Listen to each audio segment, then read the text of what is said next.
A graça, a paz e o amor de Deus Pai e do Senhor Jesus Cristo estejam com todos aqueles que o amam e guardam a sua palavra. Estamos aqui para apresentar mais uma mensagem da parte do Senhor, intitulada A Liberdade que Temos em Cristo. Para a liberdade foi que Cristo nos libertou. Permanecei, pois, firmes, e não vos submetais de novo a jugo de escravidão. Gálatas 5:1. A liberdade que Jesus conquistou para nós é decorrente do seu sacrifício, morrendo em nosso lugar. Morte esta que tem a sua evidência no sangue que ele derramou em sua paixão. A justiça divina exige a morte do ofensor. Se o ofensor morrer eternamente, a justiça está vindicada. Mas para que um ofensor seja perdoado e trazido de novo à vida, um substituto deve morrer em seu lugar. E não somente isto, o sangue do substituto deve ser inteiramente santo e inocente. Ele deve ser apresentado diante de Deus para testificar que de fato ofereceu a sua vida de forma vicária. Se Deus é Espírito, porque a sua justiça somente poderia ser satisfeita com o derrame do sangue de Jesus. A morte de sangue com o sangue fora do corpo prova que de fato a vida do corpo cessou pela falta do sangue, sendo então este a evidência de que houve o sacrifício substitutivo exigido pela justiça. Pelos sacrifícios de animais no Velho Testamento, Deus ensinou didaticamente em figura que a expiação exigia a morte da vítima e o uso do seu sangue para expiação, sendo apresentado no Santo dos Santos sobre o propiciatório. Por aqueles sacrifícios, revelou então que a expiação seria feita com a morte de Jesus na cruz.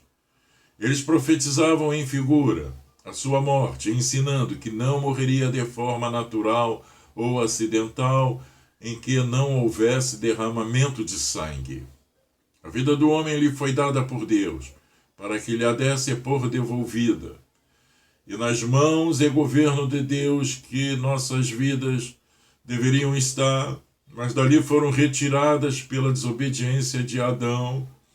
E como o sangue representa a vida, ao ser oferecido por Jesus no Santo dos Santos Celestial para nossa justificação, ele não somente confirmou que Jesus de fato morreu como sacrifício para cumprir a exigência da justiça e da lei, como também para recolocar nossas vidas nas mãos de Deus, pois somos um só corpo com ele, a saber, os que creem e participam da aliança com ele através do seu sangue remidor, o qual, a propósito, está figurado na ceia e que bebemos como sendo a vida de Jesus em todos nós, a vida que é aceitável a Deus.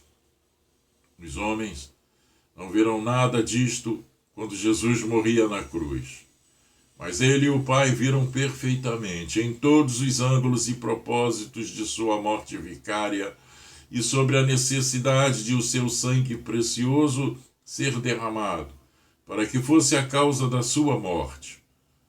Fora do alcance da vista humana e até mesmo fora da compreensão dos próprios anjos, o Pai visitou com a sua ira contra o pecado o seu próprio Filho unigênito, para fazer dele um sacrifício que cobrisse todos os nossos pecados. O que estava destinado a nós, a saber, a morte, foi trazido a ele, para que os benefícios daquela morte fossem aplicados a nós.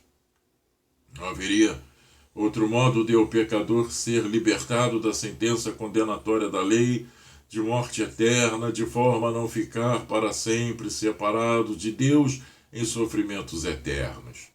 Deus não poderia declarar absolvidos de condenação, nem mesmo os santos que estavam no céu, como Abraão, Moisés e Davi, por exemplo, se Jesus não morresse no lugar deles.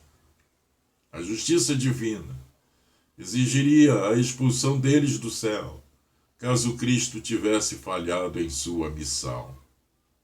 É, portanto, uma grande ofensa à santidade e justiça divinas quando alguém, de per si, tenta se apresentar a Deus aprovado, baseando-se apenas em suas boas obras ou justiça própria e à parte de uma completa confiança de fé em Jesus. Pois temos visto que sem o seu sacrifício não há remissão de pecados. É somente pelos benefícios de sua morte que podemos voltar à vida que foi perdida em Adão. É dito em Levítico: porque a vida da carne está no sangue, eu vou-lo tenho dado sobre o altar, para fazer expiação pela vossa alma, porquanto é o sangue que fará expiação em virtude da vida. Levítico 17:11. Aqui reside o significado do mistério de tipo de relação que há entre o crente e Cristo, o qual foi plenamente compreendido pelo apóstolo Paulo, que afirmou que não era ele quem vivia, senão Cristo nele. E isto é o propósito de Deus para cada crente, a saber, que vivam pela vida do Filho unigênito de Deus neles, e não por suas próprias vidas. Uma vida que é esta nova vida santa, celestial, espiritual e divina, implantada como a nova natureza do crente, que Deus está aceitando e desenvolvendo até a perfeição. Para isto, Jesus foi feito sangue do nosso sangue, para que sejamos participantes do seu sangue e assim tenhamos vida abundante. Isso estabelece nossa alegria e glória. Estamos identificados com Cristo e somos crucificados com Ele, sepultados com Ele e nele elevados à novidade de vida. Estou crucificado com Cristo, mas vivo. Estamos mortos com Cristo e nossa vida está escondida com Cristo em Deus. Uma religiosidade sem isto é vã e ilusória. A verdadeira religião, ou seja, a religação do homem a Deus, é feita somente por este meio e nenhum outro poderia ser designado para efetuá-la. Agora, deve ser considerado também que, além da libertação que Jesus nos dá, em relação à própria condenação da lei de Deus, há uma libertação do poder do diabo sobre as nossas vidas. E isto é feito por virtude do poder real e eficaz que é operado por Jesus sobre toda a potestade do inferno, para nos livrar dos grilhões com os quais eles oprimem e sufocam as nossas almas. Isto não se refere apenas ao livramento de possessões malignas sobre os ímpios, como também sobre as opressões espirituais que são trazidas sobre as vidas dos crentes.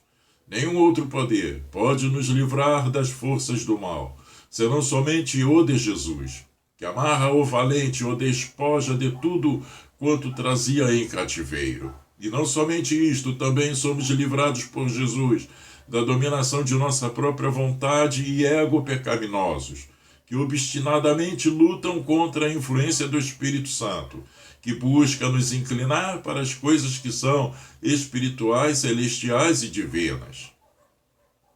Somente Jesus pode nos livrar deste domínio do velho homem e nos conduzir a viver pelo poder da nova criatura.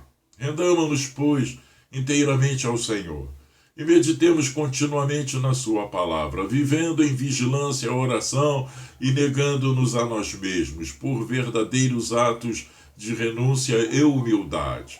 Fazendo assim, seremos verdadeiramente livres, pois conheceremos a verdade, que é o próprio Cristo, e ela nos libertará. E que Deus aplique esta sua palavra aos nossos corações, em nome de Jesus. Amém.